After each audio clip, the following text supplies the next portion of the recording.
Okay, good evening, everyone. It is June 2nd. This is a policy committee meeting. And I'll be chairing tonight, Tracy Osecki, and I will start with roll call. I'll go to my right tonight. Matthew McCarthy, Tech Integration. Holcon School Board. Ann Horner, School Board. Andy Sanko, Superintendent. Ron Spring, Council Rock School District. Bob Hickey, School Board. Ed Tate, School Board. Okay, and with that, I guess, Ms. Pally, are you on the line? Yes. Okay. And anybody else on the line? I just saw Ms. Stone pull in, so we'll introduce her in a moment. We'll go ahead and turn it over to Mr. Spring, please. Great, well, thank you for joining us today. Today we have multiple policies. You may have to turn that on.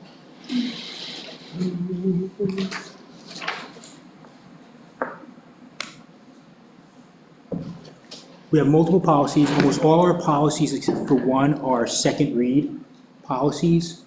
So they're policies that have already been to the board for the first read. We're bringing forward to policy to review, to discuss in case there's any changes with respect to bringing them prior to second read. And then we have one policy that's new for first read. The first read policy that's new, just to note, is just to review. There's no changes to it, but we're bringing it forward as well. So the first policy that we're bringing, we'll talk about the second reads first, is assignment within district. The one thing that I want to note with respect to this is in the second paragraph under delegation, there was a question as to the use of and versus and or. We went back. The policies, the districts that have this policy, which is the majority of the districts in the county, use and as the word and rather than and or. And is what was recommended initially by PSBA, so it's pretty consistent throughout the other districts, the use of and. And I also ran it by our solicitor, who indicated that there's no concern as to whether we use and versus and or, but to align with PSBA and the other districts, as asked by the board, I reviewed it and they do use and, so I noted it as and in the policy now. So this will go for second read with and, is that correct? Correct, yes, Okay. Even though there was a slight change between yes. second read, it's not material. Okay, so any issues with that? I know Mr. Roosevelt was a proponent of and, so he's not here, but sounds like that's fine. I also want to just note that Ms. Stone just entered the room. The second policy that we're discussing again for second read is student discipline. Again, there's been no change to this policy, to the modifications of this policy from the previous policy committee meeting as well as the previous board meeting. It's coming back just as it has been for a second read at the current meeting. And again, the focus is really defining on and off campus activities, is what clarifying information with respect to this policy. Again, there's no additional changes from what had been seen previously. And this would go for second read as well. Okay, any questions or issues before we move on? Comments? No. The third policy for second read is our weapons policy. There are no changes to this policy from the last board meeting. However, from the previous policy meeting, if you remember, we added, or we didn't add, we retained the word pistol in there as well as device. So that was discussed at last policy committee meeting. That change was made and it went forward as written here to the last board meeting. And we're bringing it forward again as it was set forth in the last board meeting.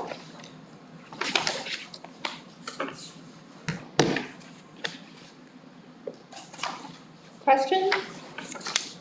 So this is just the weapons edition of making sure pistol stayed in there, Correct. right? Yes, so, And yes. Trying to follow. And along. device. Device, so in that first sentence, the first word in the last line of weapons definition, it's set on the first page, if you see, right here, it says device. Oh, yeah. So, Okay. and when it was initially brought at the last policy meeting, the word pistol and device were removed. Based on the conversation at the last policy meeting, we decided to retain pistol and device. And that's how it was brought, these changes were made and then brought forward to the last board meeting, and now we're moving forward again. Okay, thanks for clarifying. No problem, thank you.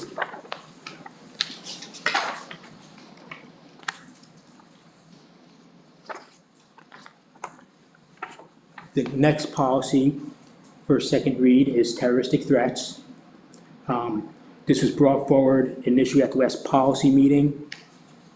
One thing we did clarify was where it said board member under authority, we clarified that to just say school board director.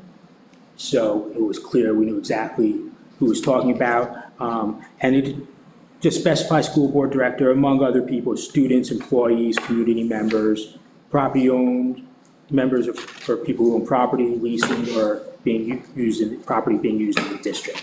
So that's just, it's just a clarifying change after the last meeting, policy meeting, and that change was made prior to the last board meeting and is consistent in being carried through.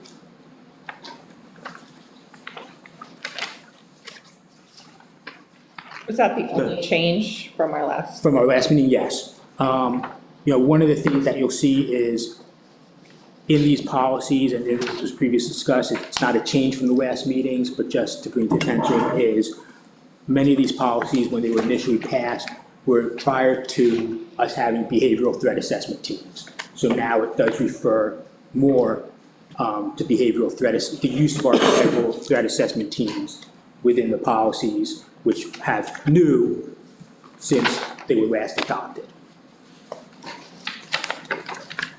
Questions or comments? The next policy is student complaint process. And with that policy, there's no additional changes from last policy meeting. What I want to reemphasize with respect to this policy is it really broadens the ability of students to utilize complaint processes by not making it specific to a certain process. We talked about, in the previous policy, it says to file a complaint, the student must do X, Y, and Z.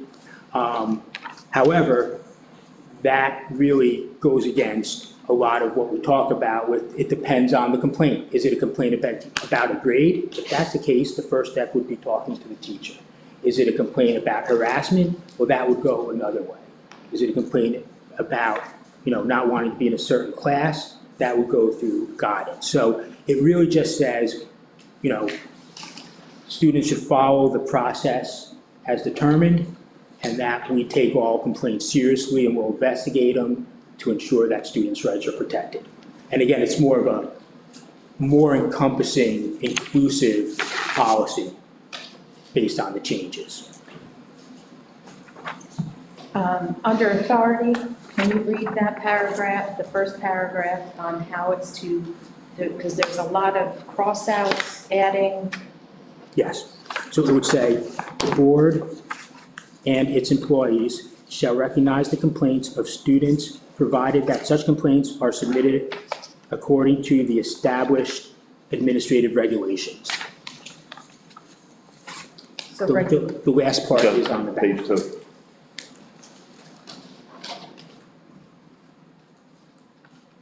So based on that, it's saying that we will acknowledge, as long as the complaints are made in accordance with how they should be made, depending on the type of complaint, it will be addressed.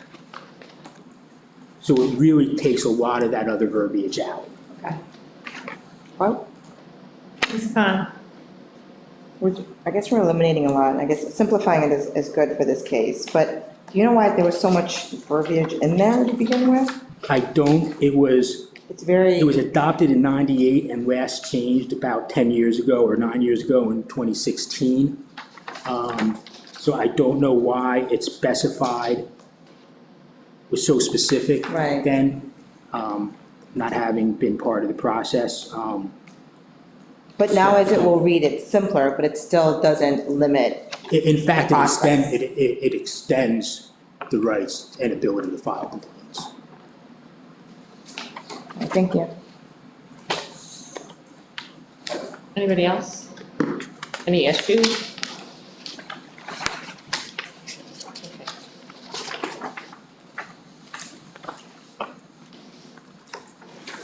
Next policy is student dress and grooming.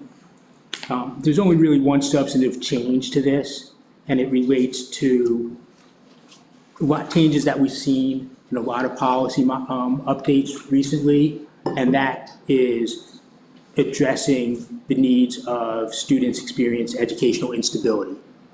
And basically what it's saying is, if a student is experiencing educational instability, and due to that, may not exactly meet the requirements of the dress code, the administration has the right not to punish them because of their circumstances. And again, that's just, we see this addition to a lot of the policies we've been dealing with lately. And that's the substantive change really with respect to dress and grooming, is to have that cut out or that waiver for those students. And again, there's been no additional changes since the last policy meeting or first reading at the last board meeting. Okay, I don't see any questions or concerns. The next policy is student debt. Oh, thank you, Dr. Santel. The next policy is student debt. This is a review. There's been no changes to this policy. It is a policy that we follow. It primarily deals with, specific, overdue books, damaged property, and how the schools handle those. It is different than the process for our lunch, debt due to lunches. That's handled differently. This is the process that we've been using with respect to financial debts. Other than that, it was recently adopted in November 2023, but through the cycle, we wanted to go through it again, and there have been no changes since then. Any questions or concerns? And the last policy is, for first read, this is a policy that deals with confidential communications of students. There's been no change to this policy. So we just asked for review. And that deals with the statutory guidelines on when communications from students, particularly with respect to psychologists, guidance counselors, social workers, are confidential, and more so when they're not confidential. And in particular, so the authority talks about complying with all federal and state regulations.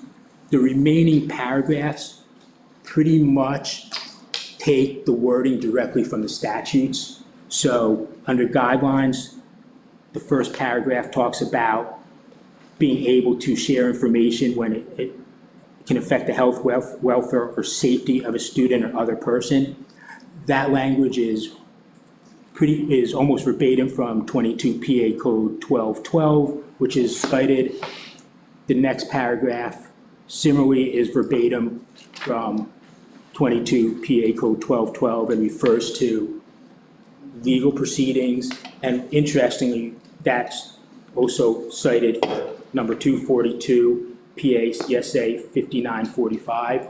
And what that talks about really is just who owns the privilege of confidentiality if people are called to court. And what that says is, under the law, if a student is a minor, the parents own the right of confidentiality. If once a student hits 18, they're an adult, they have it. So they're the only ones who control whether or not that confidential information can be disclosed in court, so that's specific to in court. And the last part deals with protecting staff, the principals, or anyone of that nature, if they need to report information that someone may claim is confidential, but deals with a good faith belief that there's drug abuse or alcohol abuse. So it says that those people are protected if in good faith they report that they believe that a student is abusing drugs or alcohol, whether the finding is true or not, as long as it was good faith, they're protected in reporting it. So there's no changes to this policy, and again, it really just follows the statutory guidelines and wording with respect to that.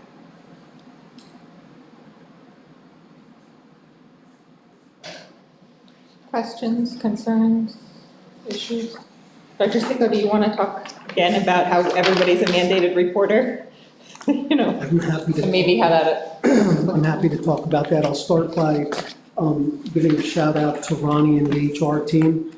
We go through, when I say we, I mean our HR department, they go through all of our mandated reporting staff weekly to ensure that all of Council Rock staff is good on their Act 126 reporting. And we are all, as the adults, mandated reporters, and as teachers and educators, there's an additional burden on us that if we suspect something, we have to report it. If we don't, it could result in loss of job and perhaps even worse. So we are all mandated reporters. thank you. Anything else? Is this a record? And this is just a reminder, there is no policy meeting in July. Oh, that's right. I was going to ask about that. Will we meet in August? Right, yes, it's on the calendar for August. Okay, so the plan is that we won't meet in July. Ronnie and his team will be very busy with hiring and all that, but we'll plan to meet in As August. long as, yeah, as long as the board wants to meet. Okay. Ms. Polly, anything? No, I think I'm good. Ronnie explained everything really well, and I don't have any suggestions or comments. Thank you. Okay. Mr. Hickey, did you have something? No comment. Okay, all right, we're adjourned.